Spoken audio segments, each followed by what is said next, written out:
This is what defense planners are hoping to avoid. It is their nightmare scenario. Another 9/11, but this one committed on Canadian soil. What would Canadian leaders do faced with the prospect of a civilian airliner turned into a flying bomb? Enter Operation Noble Eagle, a joint U.S.-Canada partnership meant to prevent another 9/11. And The Briefing, delivered in 2015 to the new Chief of Defense Staff. The plan lays down under what circumstances a hijacked airliner would be shot down.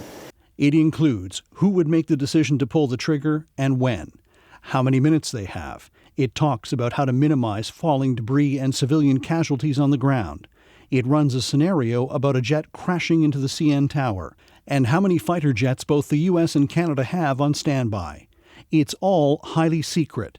Yet, it was released to an enterprising producer at CBC News under access to information without proper censoring.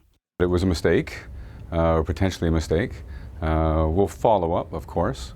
CBC News has chosen not to reveal the specific details of the plan for national security reasons. There is no public interest in broadcasting the mechanics. The public interest lies in the mishandling of the information. This all comes at a time when the country's second highest military commander is under RCMP investigation. Vice Admiral Mark Norman is apparently accused of revealing classified information.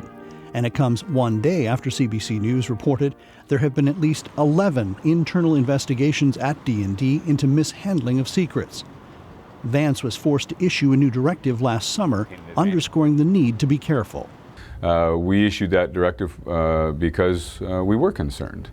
Generally speaking, we are very good at managing the classified information. Vance says he does not believe this latest mistake will affect relations with the U.S. military, but it comes at an awkward time. The President of the United States!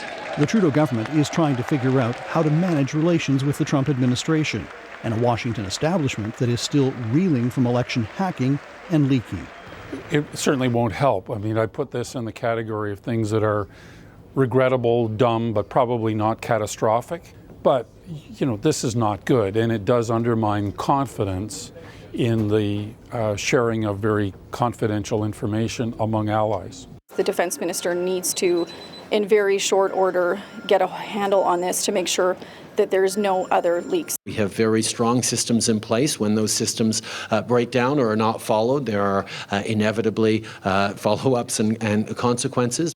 And it is those consequences the Liberals will have to struggle with. This is, after all, the government that started out by promising Canadians more openness and accountability. Brewster, CBC News, Ottawa.